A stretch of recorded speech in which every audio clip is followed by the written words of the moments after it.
శుభకార్యాలకు పూజార్ల కోసం వెతుకుతున్నారా? పూజారీస్.com లో అతి తక్కువ ధరలకే పూజార్లను ముందే బుక్ చేసుకోండి. వెంటనే కాల్ చేయండి.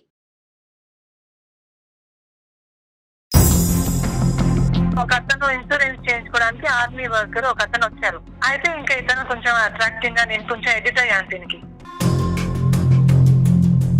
క్లోజ్ అవటం, ఎడిక్ట్ అవటం, అట్రాక్ట్ అవటం ఏంటి అంటే దీన్ని కూడా ప్రేమ అంటారా? ఆ రోజు నేను కాఫీకి వెళ్ళకుండా ఉన్నా బాగుండేది. అనుకోకుండా లారీ వచ్చేసి మా ఇద్దరి బండి డాష్ ఇచ్చేసింది. నేను చచ్చిపోయాను అనుకున్నాను. అసలు నాలో చలనం లేదు. ఫస్ట్ పదే పదే నాకు అతనే గుర్తు వస్తున్నాడండి. అప్పుడు ఇప్పినటువంటి మాట ఇప్పుడు విప్పుతున్నావు కదా, ఇప్పుడు ఎంత సఫరింగ్. ఆ అబ్బాయి పరిస్థితి ఏంటి? నీ అమర ప్రేమికుడి పరిస్థితి ఏంటి? నేను మిస్ అయ్యాను సార్. ఒక దేవుడు లాంటి పర్సన్ ని మిస్ అయ్యాను. ఒక బిడ్డకి తల్లి అయ్యి మీ జీవితం ముందుకు వెళ్ళిపోయాక వెనక్కి తిరిగి చూసుకుంటానంటున్నారు. వెల్కమ్ టు అందమైన జీవితం. నమస్తే డాక్టర్ గారు. నమస్తే జయ. సాధారణంగా జీవితాన్ని మనం ఒకలాగా అనుకుంటాం. అవును. భగవంతుడు ఒకలాగా నిర్ణయిస్తాడు పైనున్నవాడు. సరే. మనం అనుకున్న దానికే జరగాలి, ఇలాగే జరుగుతుంది అని ఫిక్స్ అయిపోతుంది దానికి. కానీ విధి రాత నుంచి ఎవరిని తప్పించుకోలేమంటారు కదా. ఎన్ని టర్న్స్ అవుతుందో ఆయన చేతుల్లోనే ఉంటుందేమో అనిపిస్తుంది నాకే. అలాంటి ఒక డిఫరెంట్ టర్న్స్ తీసుకున్న ఒక అమ్మాయి స్టోరీ అండి ఇది. పేరు పల్లవి. మెయిల్ చేశారు మనకి, తన నెంబర్ కూడా ఇచ్చారు. అసలు ఆవిడ మాటల్లోనే వినండి, మీరు పూర్తిగా క్లియర్ గా అర్థమవుతుందండి. ఒకసారి కాల్ చేయమంటారా? రైట్. ఎక్కడి నుంచి అమ్మా అమ్మాయి? విజయవాడ అండి. విజయవాడ నుంచి తను మెయిల్ చేసింది మనకి.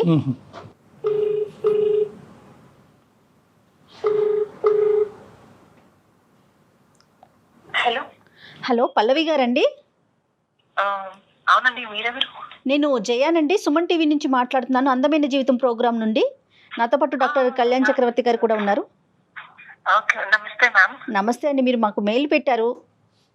సో అవునండి, ఆ మెయిల్ని నేను డాక్టర్ గారు ముందు ఉంచానండి. అయితే ఒకసారి మీతో మాట్లాడదాము అని చెప్పేసి కాల్ చేశాను. మీరు ఫ్రీగా ఉన్నారా? మాట్లాడొచ్చా? రైట్. డాక్టర్ గారితో ఒకసారి మాట్లాడండి. పల్లవి. నమస్తే సార్. నమస్తే అమ్మా. చెప్పండి అమ్మా, ఏంటి సమస్య ఏంటి చెప్పమ్మా. నీ వయసు ఎంతమ్మా? 30 అండి. 30 years. ఓకే, చెప్పమ్మా. నేను విజయవాడలో బీటెక్ చేశానండి. నేను జాబ్ సర్చింగ్ కోసం హైదరాబాద్ వెళ్ళాను ఒకసారి. ఓకే. నాకు అక్కడ ఒక అతను పరిచయం అయ్యాడు. అంటే అతనికి కూడా విజయవాడే. నేను అతను మెసేజ్ చేసుకుంటూ అలా హైదరాబాద్ లో ఒకసారి కలిసాం. ఇంకా సో మేము అలా మా పరిచయం ప్రేమగా మారింది. కొన్ని రోజులు అలా ప్రేమించుకున్నాం. మా లవ్ అలా కొంచెం బలపడింది. ఓకే. సో తను నేను ప్రేమించుకున్నాం, పెళ్లి చేసుకుందాము అని అనుకున్నాము. ఈ సమయంలో ఇంకా నేను జాబ్ సర్చింగ్ కోసమే వచ్చాను. తనకి జాబ్ లేదు. ఇంకా ఏం చేయాలో తెలియలేదు. ఎలా చేసుకోవాలి పెళ్లి ఏంటి, తనకి జాబ్ లేదు అని చెప్పేసి నేను ఆలోచిస్తూ ఉన్నాను. ఓకే. సో ఇంకా నేను ఈ లోపల నాకు ఇంటి దగ్గర నుంచి అమ్మ వాళ్ళంతా కాల్ చేసేసి అక్కడ ఏం జాబ్ లేదు కదా, ఇక్కడికి వచ్చేసి ఇక్కడ జాబ్ చేసుకుంటూ అని చెప్పేసి ఫోర్స్ చేస్తున్నారు. వచ్చి అని చెప్పేసి కొంచెం నన్ను ప్రెజర్ చేస్తున్నారు రమ్మని. అదే అని చెప్పేసి నేను మళ్ళీ విజయవాడ వెళ్ళిపోయాను. అక్కడ ఒక ఫైనాన్స్ కంపెనీలో, నేను ఇన్సూరెన్స్ బేస్డ్ కంపెనీలో జాయిన్ అయ్యాను. జాయిన్ అయిన తర్వాత అక్కడ ఒక రోజు మా కంపెనీకి ఇన్సూరెన్స్ చేయించుకోవడానికి ఒక అతను వచ్చాడు. ఆర్మీ ట్రైనింగ్ కి వచ్చాడు అనమాట అతను. ఒక్క నిమిషం అమ్మా పల్లవి. ఫస్ట్ నీ మొదటి ప్రేమ గురించి చెప్పమ్మా. ఎంతకాలం ప్రేమించుకున్నారు? 4 years అయింది సార్. 4 years అయింది. 4 years పాటు ప్రేమించుకున్నారు. ప్రేమించుకున్నారు. Very good. తర్వాత మరి విజయవాడ వచ్చి ఎంతకాలం అయింది? ఆయన అంటే సార్ అక్కడే ఉండేది విజయవాడ. మేము మెసేజెస్ చేసుకున్నాము. మాకు ఒక ఆన్లైన్ లో పరిచయం అన్నమాట. ఓకే. అయితే ఇంకా మేము అక్కడ అలా పరిచయం అయ్యి ఇంకా హైదరాబాద్ కి తను కూడా ఉన్నాడని చెప్పేస్తే నేను అక్కడ జాబ్ సర్చింగ్ కి వెళ్ళాను. Okay okay. వెళ్ళి ఇంకా అక్కడే పరిచయం అయ్యాము. ఇంకా అక్కడే కలిసి చాలా ప్లేసెస్ తిరిగాము. ఓకే. సో బేసికలీ ఏంటంటేనమ్మా, మీకు అంతకు ముందే ఆన్లైన్ పరిచయం అన్నది ఉంది. ఆ పరిచయం కాస్త డైరెక్ట్ గా కలవటం అన్నది హైదరాబాద్ జాబ్ సర్చ్ గురించి వచ్చినప్పుడు ఇద్దరికి డైరెక్ట్ గా కలిగి జరిగింది. డైరెక్ట్ గా మీట్ అయ్యి మేము చాలా అక్కడ మా బాండింగ్ ఇంకా పెరిగింది సార్. రైట్ అమ్మా. ఇప్పుడు బాగా అర్థమైంది. నీ తల్లిదండ్రులకి ఈ విషయం తెలియదు? ఇంట్లో తెలియదు సార్. ఇంకా నేను చెప్పలేదు. చెప్పలేదు. ఒకవేళ చెప్పినా కానీ జాబ్ లేదు, ఏం లేదు, ఇద్దరికి లేదు, ఎలా అని చెప్పేసి ఆలోచిస్తున్నాను నేను. నెక్స్ట్ విజయవాడ వచ్చిన తర్వాత ఇక్కడ ఫైనాన్స్ కంపెనీలో జాయిన్ అయ్యాను కదా. ఓకే. ఇక్కడ ఒక అతను ఇన్సూరెన్స్ చేయించుకోవడానికి ఆర్మీ వర్కర్ ఒక అతను వచ్చారు. ఇక్కడ అయితే తను చూసాను, తను నాతో బాగా మాట్లాడుతున్నాడు, తను మాట్లాడే విధానం చాలా ఫ్రెండ్లీగా మాట్లాడుతున్నాడు అని చెప్పేసి నేను కూడా కొంచెం క్లోజ్ అయ్యాను. అప్పటికి నేను ఈ హైదరాబాద్ అతనితో లవ్ లోనే ఉన్నాను. అయితే ఇంకా ఇతను కొంచెం అట్రాక్టింగ్ గా, నేను కొంచెం ఎడిట్ అయ్యాను దీనికి. ఏంటన్నా కాదు ఇవన్నీ ఏంటి? క్లోజ్ అవటం, ఎడిక్ట్ అవటం, అట్రాక్ట్ అవటం ఏంటి అంటే? దీన్ని కూడా ప్రేమ అంటారా? మరి 4 సంవత్సరాలు బట్టి నడిచింది ప్రేమే, ఇది కూడా ప్రేమ అంటారా? ఇది అట్రాక్షన్? ఇది లవ్ కాదు సార్, జస్ట్ నేను ఫ్రెండ్లీగా మూవ్ అయ్యాను అంతే. ఫ్రెండ్లీగా మూవ్ అయ్యా. ఓకే. Just friend. మా మధ్య ఇంక ఎటువంటి ఇవి లేవు. రైట్. అనుకున్నాం. ఓకే. యాజ్ యూ సే మీ ఇద్దరు ఫ్రెండ్స్ అంతే. ఒక 2 నెలల పాటు పరిచయమైన ఒక ఫ్రెండ్షిప్. ఫ్రెండ్స్. ఇంకా ఈ లోపల ఇతను కాఫీ తాగుదాము అని చెప్పేసి బయటకు వెళ్దాం అలా సరదాగా అంటే నేను వచ్చాను. తన బండికి ఆఫీస్ లో లీవ్ అడిగేసి నేను వచ్చాను అనమాట. కాదమ్మా పల్లవి, మరి ఇవన్నీ కూడా హైదరాబాద్ లో ఉన్న నీ 4 years పాటు లవర్ కి తెలుసా? అబ్బాయికి తెలుసా? లేదు సార్, అతనికి ఇంకా నేను చెప్పలేదు సార్ ఈ విషయం. అప్పటికి చెప్పలేదు. ఎందుకు చెప్పలేదు? 4 సంవత్సరాల పాటు ప్రతి అంశం డిస్కస్ చేసుకునే మీరు నాకు వేరే ఫ్రెండ్ దొరికాడు అని చెప్పే మాట అతను అపార్థం చేసుకుంటాడు అని చెప్పలేదా? ఒక అబ్బాయితో ఇంకొక అబ్బాయితో నేను మాట్లాడుతున్నాను అంటే ఎవరైనా లవర్ అపార్థం చేసుకుంటారు కదండి. మరి ఇటువైపు ఇష్యూ వస్తుందేమో, ప్రాబ్లం ఫేస్ చేస్తానేమో అని అనుకోలేదంటారా పల్లవి మీరు? లేదు మ్యామ్, అలాంటిది అయితే మేము అనుకోలేదు. జస్ట్ ఫ్రెండ్ అంటే ఫ్రెండ్, ఇంకంతే అనుకున్నాను నేను. సరేనమ్మా. మొత్తానికైతే దాచిపెట్టారు. రైట్. దాచిపెట్టారు, దానికి కారణం అతని దగ్గర దాచిపెట్టాను. రైట్. ఓకే. ఇంకా తర్వాత మేము బయటకు వెళ్దామని చెప్పేసి నేను ఇలా అడిగితే ఆఫీస్ లో నేను పర్మిషన్ తీసుకొని ఇంకా తన బండికి అలా మంగళగిరిలో అనకాల స్వామి టెంపుల్ ఉంటుంది కదండి. అవును. సరదాగా అలా వెళ్ళి వద్దామని చెప్పేసి అనుకున్నాం. ఇంకా అలా బయలుదేరి మేము బండెక్కి తన బండెక్కి వెళ్తూ ఉన్నాను. ఈ లోపల మంగళగిరిలో ఒక అనుకోకుండా లారీ వచ్చేసి మా ఇద్దరి బండి డాష్ ఇచ్చేసింది. పెద్ద యాక్సిడెంట్ జరిగింది. ఓకే. అక్కడ వాళ్ళంతా ఇంకా నేను చచ్చిపోయింది అనుకున్నారు. అసలు నాలో చలనం లేదు. ఫస్ట్ కోమాలోకి వెళ్ళావమ్మా? స్పృహలో లేవా?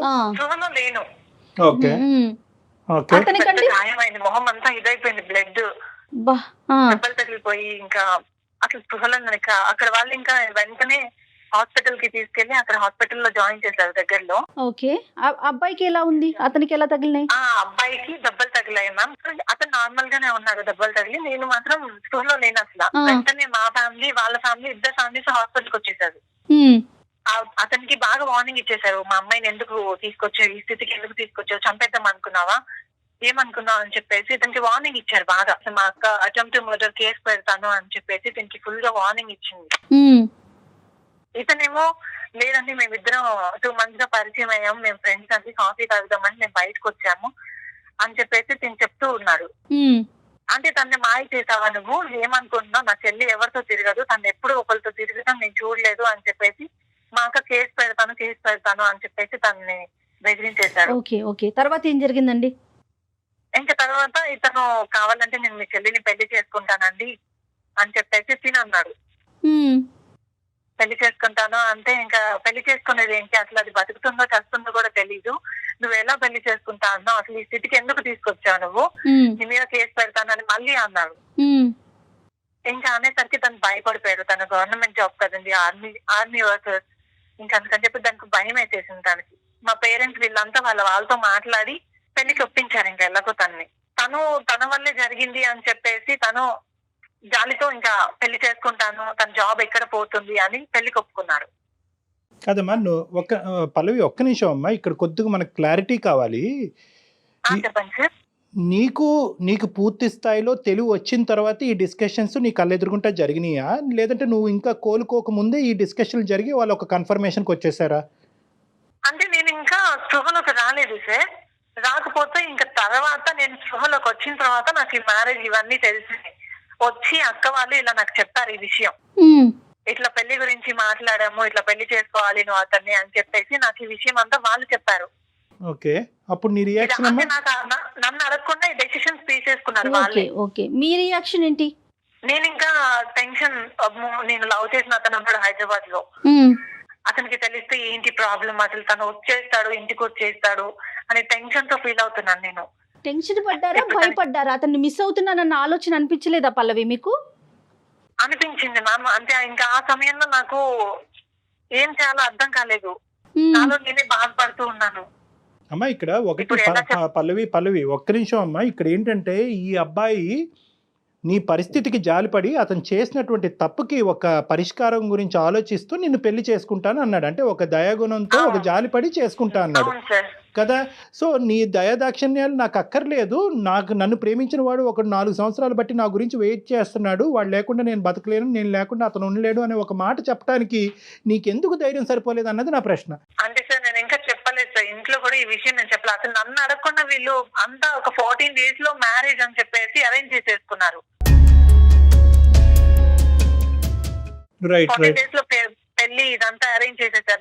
నన్ను నా డెసిషన్ తీసుకోలేదు, నీకు ఇష్టమా లేదా అని కూడా నన్ను అడగకుండా నన్ను రెడీ చేసేసారు. ఒక్క నిమిషం, మీ పేరెంట్స్ ఎందుకమ్మా కాంప్రమైజ్ అయ్యారు? ఏమైనా డ్యామేజ్ అయిందా నీకు? ఫేషియల్ డ్యామేజ్ కానీ బాడీలో ఏమైనా డ్యామేజ్ అయిందా? కాబట్టి నీకు ముందు పెళ్లి అవుదేమో అనే భయంతో ఈ అబ్బాయి ముందుకు వచ్చేటప్పటికి చేయాలి. నాకు పెళ్లి అంటే నా మొహం అంతా పచ్చడి అయిపోయింది సార్. నన్ను నేను మిర్రర్ లో చూసుకుని అసలు అసహ్యం అవుతుంది సార్. అంత ఇదిగా ఉంది నా పేరు. రైట్, ఇప్పుడు క్లారిటీ వచ్చిందమ్మా. ఓకే, ఇంకా మొత్తం ఫేస్ అంతా ఇది అయిపోయి నన్ను నేను చూసుకోలేకపోయాను మిర్రర్ లో. ఆల్రెడీ వేరే అబ్బాయితో బైక్ మీద వెళ్ళి ప్రాణాల మీద తీసుకొచ్చుకున్నావు. ఇప్పుడు ఏమో వచ్చి మీరు చెప్పిన దాన్ని బట్టి కొంతవరకు అందవికారంగా మారారు. సో ఇన్ని షాకులు తిన్న పేరెంట్స్ కి నాకు ఇంకో ప్రేమికుడు హైదరాబాద్ లో నా గురించి వెయిట్ చేస్తున్నాడని చెప్పడానికి భయపడ్డారా, సంకోచించారా? భయం వేసింది సార్. వాళ్ళకి చెప్పాలి అంటే నాకు ధైర్యం చాలలేదు. రైట్, చాలా కష్టం. ఓకే, కాల్ చేసి నేను చెప్పాను, ఇలా మా వాళ్ళు పెళ్లి సంబంధాలు చూస్తున్నారు, నాకు వేరే పెళ్లి కుదిరింది, నేను చేసుకుంటున్నాను అని చెప్పేసి తనకి చెప్పాను. తనకి ఏం మాట్లాడకుండా బాధతో ఇంకా అంతే నించొని ఉండిపోయాడు. అదే కదమ్మా, అదే పల్లవి ప్రేమించేటప్పుడు కొంతమంది అమ్మాయిలు అనొచ్చు, అబ్బాయిలు అనొచ్చు, ఇక్కడ ఏంటంటే తల్లిదండ్రులకి చెప్పడానికి ధైర్యం సరిపోదు కానీ 4 సంవత్సరాల పాటు ప్రేమించినటువంటి ప్రేమికుడు మనసు ఇరగ్గొట్టడానికి మాత్రం చెప్పడానికి ధైర్యం సరిపోద్దమ్మా. అసలు ఎక్కడ ఈ ఇంబ్యాలెన్స్? అంటే 4 years పాటు వాడిని లవ్ చేశారు, వాడు పిచ్చోడు లెక్క మిమ్మల్ని విజయవాడలో ఉద్యోగం చేసుకోవడానికి పంపించారు. మీరేమొచ్చి వేరే వ్యక్తి బైక్ ఎక్కి అటు ఇటు తిరగటానికి వెళ్ళి యాక్సిడెంట్ అయ్యి అతను ఒక దయాదాక్షిణ్యాలు ఇది కలిగినటువంటి వ్యక్తిలాగా నిన్ను పెళ్లి చేసుకుంటాను అని అనగానే నువ్వు తలూపావు, మీ తల్లిదండ్రులు కూడా తలూపారు. మరి అక్కడ అతను బక్రా అయిపోయాడు కదమ్మా. కాదు పల్లవి, మీరున్న సిచ్యువేషన్ కంటే మీ ఫేస్ ని కానీ మిమ్మల్ని కానీ చూసి ఈ హైదరాబాద్ అబ్బాయి మళ్ళీ యాక్సెప్ట్ చేయడు అనే ఆలోచన ఏమన్నా వచ్చిందా మీకు? అట్లా ఏమన్నా అనుకున్నారా? కదా నేను ఇలాగ అయ్యాను, నా పరిస్థితి అంత పెద్ద ఇది జరిగిన తర్వాత ఇంకా తను నా ఫేస్ ఇలా అయిపోయింది, తను చేసుకుంటాడో లేదో నన్ను నేను కొంచెం వెనకడిగేసాను చెప్పడానికి. మళ్ళీ ఇతనితో తిరిగింది చెప్పలేదు. ప్రేమ వేరు, అందం వేరు అమ్మా. Physical attraction is different from love. నేను ఇలా మారాను, మన ప్రేమ గొప్పదైతే కనుక నన్ను ముందుకొచ్చి పెళ్లి చేసుకో అంటే కనుక ఖచ్చితంగా ప్రేమించినటువంటి అబ్బాయి ముందుకొచ్చి మీ ఇద్దరి మధ్యన ప్రేమ ఒక నిజమైనటువంటి ప్రేమ అయితే కనుక, బలమైనటువంటి ప్రేమ అయితే కనుక అందానికి దానికి సంబంధం లేదని చెప్పి ముందుకొచ్చి చేసుకుని ఉండేవాడు. You have come to A wrong assumption. Either accident వల్ల నువ్వు మెంటల్గా ఇంబ్యాలెన్స్ అయ్యావా, లేదంటే పేరెంట్స్ యొక్క ఇన్ఫ్లుయెన్స్ ప్రెషర్ వల్ల ఇంబ్యాలెన్స్ అయ్యావా, లేదంటే ఈ అందగాడు వల్ల ఇన్ఫ్లుయెన్స్ అయ్యావా? ఫస్ట్ నేను యాక్సిడెంట్ అయింది, దాని వల్ల నేను కొంచెం చెప్పలేకపోయాను తనకి నా ఫేస్ ఇది అయిపోయింది అని చెప్పేసి. అది ఇంకా పేరెంట్స్ కి నేను ఇతనితో లవ్ లో ఉన్నాను అని చెప్పడానికి నాకు ధైర్యం చాలలేదు ఆ క్షణం. ఇంకా నెక్స్ట్ మొత్తం నేను పెళ్లి 14 రోజుల్లో అనుకున్నారు, ముహూర్తం దగ్గర పడింది, పెళ్లి సమయం. ఇంకా పెళ్లి టయానికి కరెక్ట్ ఇంకొన్ని నేను పెళ్లి చేసుకోబోతాను అనగా నా ఫోన్ కి నేను 150 మెసేజ్లు చేశాడు. అంటే మేము ఇద్దరం కలిసి ఎలా తిరిగాము, ఏంటి, ఎలా స్పెండ్ చేసాము అవన్నీ నాకు గుర్తు చేస్తూ ఉన్నాడు బాధతో. నేను ఆ రోజు దీంతో కాఫీకి వెళ్ళి నేను అసలు ఆ విషయం చెప్పకుండా తప్పు చేశాను సరే దానికి. మా అక్క వాళ్ళ పిల్లలు వాళ్ళ దగ్గర ఉంది అనమాట ఫోన్. ఓకే. ఇంకా అవన్నీ మా పేరెంట్స్ మా అక్క వాళ్ళంతా ఫోన్ తీసుకొని ఆ మెసేజెస్ అన్ని చదివారు. చదివి నన్ను వెంటనే రూమ్ లోకి తీసుకెళ్లిపోయి నాకు ఫుల్ గా వార్నింగ్ ఇచ్చారు, ఏంటి మెసేజ్లు ఏంటి. అప్పుడు తెలిసింది వాళ్ళకి నా లవ్ గురించి. అతని మెసేజ్లు చూసి ఇట్లా ఏంటి మెసేజ్లు పిచ్చి పిచ్చి వేషాలు చేస్తున్నావా, మర్యాదగా ఈ మెసేజ్లు అన్ని డిలీట్ చేసేసి ఇతను మ్యారేజ్ చేసుకోవాలని చెప్పేసి నన్ను వాళ్ళకి ఇంకో దారి లేదుగా. వీళ్ళంతా ఇంకా తిట్టేసి అతని నంబరు బ్లాక్ చేసేసి మెసేజెస్ డిలీట్ చేస్తే అంటే నంబర్స్ డిలీట్ చేసేసాను. తినికి నేను సారీ అని చెప్పేసి మెసేజ్ చేసి నేను ఇంకా పెళ్లి చేసేసుకున్నాను ఇతన్ని. తప్పలేదు ఆ పరిస్థితిలో. ఇతన్ని పెళ్లి చేసుకోవడం ఏమో నాకు ఇష్టం లేదు. పెళ్లి అయిపోయింది. నాకు ప్రెసెంట్ ఒక చిన్న పాప కూడా ఉంది. ఇప్పుడు నా ఊహలో లేని వాడితో నేను సెటిల్ అవ్వాల్సి వచ్చింది ఇక్కడ ఇతనితో. My God. ఓకే. ఆ రోజు నేను కాఫీకి వెళ్ళకుండా ఉన్నా బాగుండేది.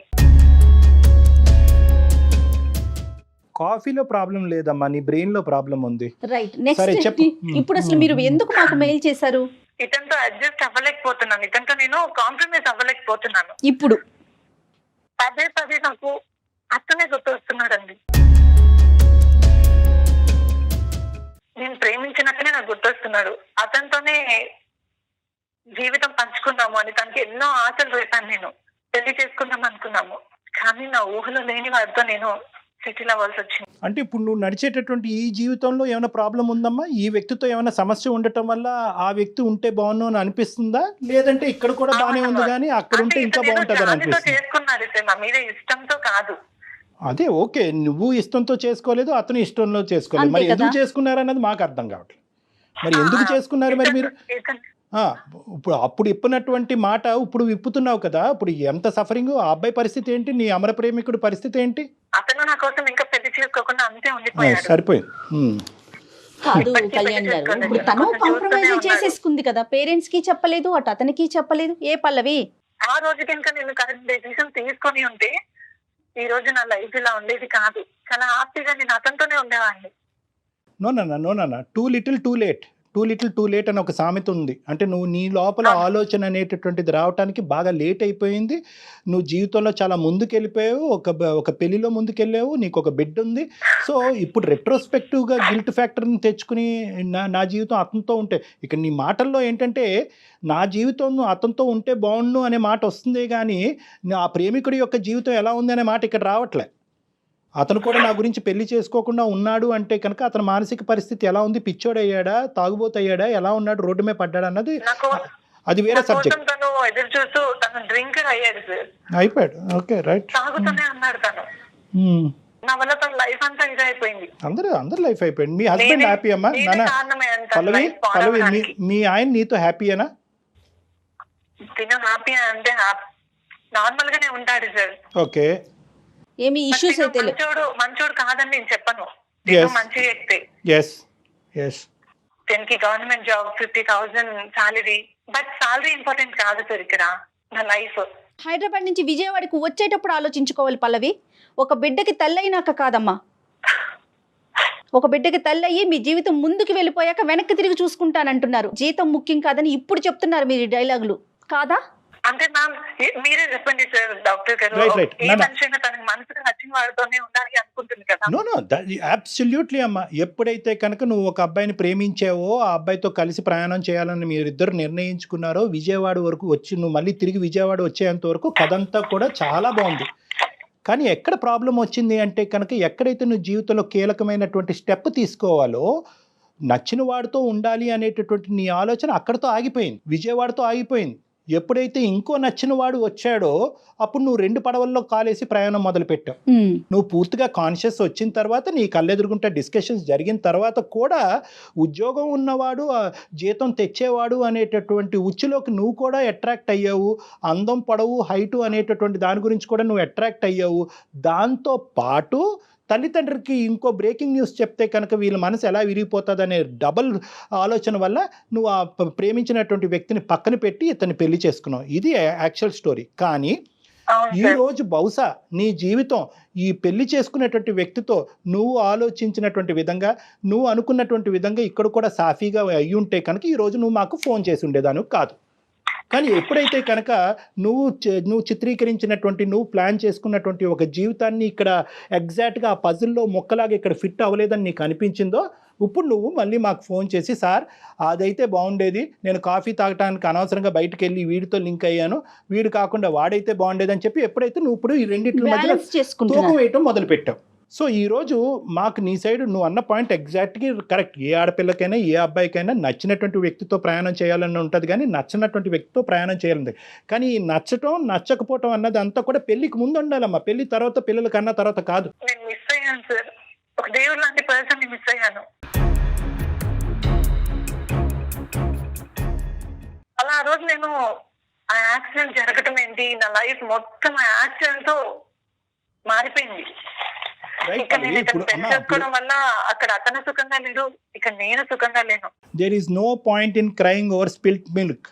పొంగినటువంటి పాలు గురించి ఏడవటము బాధపడటం అన్నది ఇప్పుడు కాదు. ఇప్పుడు జరగవలసినటువంటి అంశాలు చూసుకుందాం. ఇక్కడ ఇమోషన్స్తో డెసిషన్స్తో కాదు, ప్రాక్టికల్గా రేషనల్ బ్రెయిన్తో ఆలోచించి డెసిషన్స్ తీసుకుందాం. డాక్టర్ గారు, పల్లవి తను ప్రేమించిన అబ్బాయి గురించే చెప్తోంది. తను పెళ్లి చేసుకున్న అతను ఒకతను ఉన్నాడు, తనకు పుట్టిన బిడ్డ ఒకటి ఉంది. ఆ విషయాలు ఆలోచించుకోలేకపోతుంది తను. ఇప్పుడు నీ భర్తకి తెలుసమ్మా పూర్తిగా మొత్తం అంశం అంతా కూడా? 4 సంవత్సరాల క్రితం ఆ అబ్బాయి ఉన్నాడు, ఈ కథ అంతా తెలుసా నీ భర్తకి? అతనికి ఇంకా తెలియదు సార్. రైట్, తెలియదు. నువ్వు ఈ మూడ్ స్టేట్లో ఉంటే కనుక తెలిసి తెలియని ఏదన్నా ఒక అన్ఫార్చునేట్ టైంలో మొత్తం కథ అంతా చెప్తావు, మొత్తం అంతా గుట్టు రెట్ట అవుతుంది, మొత్తం అంతా స్పాయిల్ అయిపోతుంది, మొత్తం అంతా పాడవుద్దమ్మా. You have to look forward. నువ్వు ముందుకు వెళ్ళాలి అనేటటువంటి దానికి ఇప్పుడు నీకు ఉండేటటువంటి దారి ఒక్కటే దారి. అదేంటంటే కనుక అక్కడ ఉండేటటువంటి సంతోషం కంటే ఇక్కడ ఏ సంతోషం ఉంది అన్నది ఆలోచించుకోమ్మా. ఈ జీవితంలో పాజిటివ్ ఫ్యాక్టర్స్ లేకపోవటం కాదు, నువ్వు ఆ యాంగిల్లో ఆలోచించట్లేదు. ఇక్కడ కనిపించేటటువంటి అడ్జస్ట్ అవ్వలేకపోతున్నాను సార్, నాకు పదే తనే గుర్తొస్తూ నువ్వు గతాన్ని మర్చిపోవాలి. ఆ ప్రేమ ఇప్పుడు అయిపోయింది, దట్స్ ఎ పాస్ట్ స్టోరీ. దాని గురించి మాట్లాడుకోవటానికే ఉపయోగపడుతుంది. చేసిన తప్పులు ఇలా జరిగినాయా అనేటటువంటిది అవగాహన గురించి అది ఉపయోగపడుతుంది. కానీ మళ్ళీ పొరపాటుని ఈ డిప్రెషన్ వల్ల నువ్వు వెనకడుగు వేసేవా, మొత్తం మళ్ళీ అందరి జీవితాలు నాశనం అవుతాయి. 4 ఉన్నారు, ఇద్దరే కాదు, మీరిద్దరిని కౌంట్ చేసుకోకండి. ఏ డెసిషన్ తీసుకోలేకపోతున్నాను. మీరు ఎలాంటి డెసిషన్ తీసుకోకూడదు పల్లవి, ఇప్పుడు తీసుకునే స్టేజ్ లో లేరు మీరు. ఆల్రెడీ కొన్ని గొప్ప డెసిషన్స్ తీసుకుని చాలా మందిని ఉచ్చులోకి లాగారమ్మా మీరు. మీ వైపు పూర్తి స్థాయి సానుభూతి కూడా ఉంది, కోపంగా కూడా ఉంది. ఇంకా ఫర్దర్గా మీరు డెసిషన్స్ తీసుకోవద్దు. మీరు డెసిషన్స్ తీసుకోకుండా ఉంటేనే మంచిది. ఎవరన్నా కూడా ఒక మెంటర్ లాంటి వాళ్ళని పెట్టుకోండి, ఒక మంచి స్నేహితురాలని కానీ స్నేహితుడు కానీ ఎవరొకరిని పెట్టుకుని వాళ్ళతో మాట్లాడి మీరు తీసుకునే నిర్ణయం కరెక్టా కాదా అన్నది క్షుణ్ణంగా మాట్లాడిన తర్వాత దయచేసి ఏ నిర్ణయం అన్నా తీసుకోండి. ఆ అబ్బాయితో పొరపాటున కాంటాక్ట్ వెళ్ళటం కానీ, మెసేజ్లు షేర్ చేసుకోవటం కానీ, బ్లాక్ చేసిన నంబర్ మళ్ళీ అన్బ్లాక్ చేయటం కానీ దయచేసి ఇలాంటి పొరపాట్లు మళ్ళీ చేయొద్దు. అయ్యుండొచ్చు, మరి మీది? అది ట్రూ లవ్వేనమ్మా. ఇది కూడా ట్రూ పెళ్ళే కదా, ఇది కూడా ట్రూ బంధమే కదా. నీకు పుట్టినటువంటి బిడ్డ కూడా ట్రూయే కదా. ఇక్కడ ఫాల్స్ ఏ ఉంది? రైట్, ఇట్స్ టూ లేట్ నాన్న. జీవితంలో ముందుకు వెళ్ళిపోయావు, యూ హ్యావ్ కమ్ ఫార్వర్డ్. అన్నీ మనకు జీవితంలో అన్నీ ఇష్టమైనవే జరగవు, కొన్ని కష్టమైనవి కూడా తప్పక కొంతమంది గురించి, కొన్ని జీవితాల గురించి, కుటుంబం గురించి, సొసైటీ గురించి స్వీకరించాలి. అన్నీ నచ్చినవే రావమ్మా జీవితంలో. మనం తీసుకున్న నిర్ణయాల వల్ల కొన్ని కఠినమైనటువంటి జీవితాన్ని కూడా అనుభవించక తప్పదు. నేను చెప్పినట్టుగా నువ్వు ముందుకెళ్ళు, నీ లైఫ్ చాలా బాగుంటుంది. అయిపోయిందాన్ని తవ్వుకోకండి పదే. డాక్టర్ గారు అన్నట్లుగా ఎవరన్నా ఒక మెంటర్ని చూసుకోండి, మీతో చక్కగా మాట్లాడి మీ ఫీలింగ్స్ని షేర్ చేసుకునే వాళ్ళు ఉంటే కనుక దయచేసి వాళ్ళతో మాట్లాడుతూ మీ కొత్త లైఫ్ స్టార్ట్ అయిపోయిందండి, దీన్ని ఎలా టర్న్ చేయాలి, మీ పాపకి మంచి భవిష్యత్తుని ఎలా అందించాలి, అంతవరకు ఆలోచించుకోండి. ఓకేనమ్మా? రైట్ పల్లవి? మీకేమీ ఇబ్బంది ఏమీ లేదు, మీ జీవితాన్ని ఏమి నాశనానికి ఏమీ వెళ్ళట్లేదు, మీరేమీ నరకయాతన ఏమీ అనుభవించట్లేదు, మీ జీవితం సుఖమంగానే ఉంది. నో మోసం పొరపాట్లు ఇవన్నీ మనం మాట్లాడేసుకున్నాం. నువ్వు చెప్పినటువంటి వర్జన్ బట్టి కొన్ని తప్పనటువంటి పరిస్థితుల్లో జీవితంలో ఒక దారిలోకి నీకు వెళ్ళావు. తల్లిదండ్రుల వల్ల భయం అవనియండి, యాక్సిడెంట్ అవనియండి, ఇంకోటి కారణాల వల్ల. ఓకే, ఆ టైం అప్పుడు నీకుండేటటువంటి సిచ్యువేషను నీకు కరెక్ట్ అనిపించింది, అతనికి రాంగ్ అనిపించవచ్చు. కానీ ముందుకు ప్రయాణం జరిగింది కాబట్టి ఆ ప్రయాణం ఇంకా అలా ముందుకు కొనసాగుతూనే ఉండాలి. ఓకే పల్లవి, ఇంకా మీకు ఏదైనా పర్సనల్గా మాట్లాడాలనిపిస్తే డాక్టర్ గారు మీకు టచ్లో ఉంటారండి. పర్సనల్గా మాట్లాడి కొన్ని రోజులు కొన్ని సెషన్స్ ఏమన్నా కూర్చుంటే మీ మైండ్ సెట్లు ఏమన్నా నీకు ఇప్పుడు మాట్లాడిన దాంతో మీరు సాటిస్ఫై అవ్వకపోతే కనుక ఒక ఫ్యూ టైమ్స్ మళ్ళీ మనం కూర్చొని మాట్లాడదామమ్మా. Then you can come to a correct decision. Okay, right Pallavi. All the best అమ్మా. Take care. బాయ్ అమ్మా. ఇది రెండు వైపులు ఉంటుందమ్మా, అమ్మాయిల వైపు అబ్బాయిలు. ఏంటంటే ప్రేమ పెళ్ళి అనేటటువంటిది ఎప్పుడు కూడా ఒక చాయిస్లా చూడకూడదు. అంటే నాకు చాయిస్ ఉంది కాబట్టి నాకు అక్కడికి వెళ్తే బాగుంటుందేమో, ఇక్కడికి తీసుకునేటప్పుడు ప్రేమించండి, ప్రేమించడంలో ఎటువంటి తప్పు లేదు. కానీ పెళ్ళికి సంబంధించినటువంటి నిర్ణయంలో మీ ప్రేమ ఎంత ఘాటుగా ఉంటుందో అంతే నిర్ణయం పెళ్లి వరకు కూడా తీసుకోవాలి. అంతే కీలకమైన నిర్ణయం పెళ్లి. ఇప్పుడు ఈ అమ్మాయి ఏంటంటే ప్రేమలో ఎక్కడ ప్రాబ్లం లేదమ్మా, కానీ పెళ్లి వరకు వచ్చేటప్పటికి ఆ decision making and process, parents గుర్తొచ్చారు. This is the reason of lot of suicides. చాలా హత్యలు ఆత్మహత్యలకి ప్రధానమైనటువంటి కారణం ఈ ఇండెసిసివ్నెస్సే, ఈ చంచలత్వమే. ప్రేమించినప్పుడు ఉండేటటువంటి బలము తల్లిదండ్రుల వరకు చెప్పడానికి ఉండదు, పెళ్లి చేసుకున్నప్పుడు ఉండదు. అప్పుడు తలంచి పెళ్లి చేసుకుంటారు. ఎందుకు పెళ్లి చేసుకున్నామని ఆ భగ్న ప్రేమికుడు అడిగేటప్పటికి తప్పక చేసుకున్నానని సింపుల్గా కొట్టి పారేస్తారు. మరి నా పరిస్థితి ఏంటి అంటే కనుక నేనేం చేయను అంటారు. సో దయచేసి ఈ ప్రేమ అనేటటువంటి సబ్జెక్ట్ని ప్రేమించినప్పుడు చాలా చాలా ఈజీగా ఒక ఎంజాయబుల్ ఫ్యాక్టర్గా తీసుకుంటారు. ఎప్పుడైతే పెద్దోళ్ళ వరకు వచ్చి చెప్పాలో అప్పుడు కాస్త షేకీ అయిపోతారు. సో ఈ అమ్మాయి చేస్తుంది అదే ప్రధానమైన తప్పిదంగా నాకు అనిపిస్తుంది. ఎగ్జాక్ట్లీ డాక్టర్ గారు. ఏదేమైనప్పుడు మనం అనుకున్నట్లు జరిగితే జీవితం ఎలా అవుతుందండి కదా? తను ముందుకెళ్ళి ఎలా మనకి ఎలా ఉంటే ముళ్ళుల్ని తీసుకుంటూ నడవాలి, కానీ మౌల్డ్ యువర్ లైఫ్ జీవితాన్ని అలా మౌల్డ్ చేసుకుంటూ ముందుకెళ్ళటం ఒక్కటే ఈ అమ్మాయికి ఎగిరి గంతేసేలేం కదా. Right. Thank you so much. Thank you Jaya గారు. నమస్తే.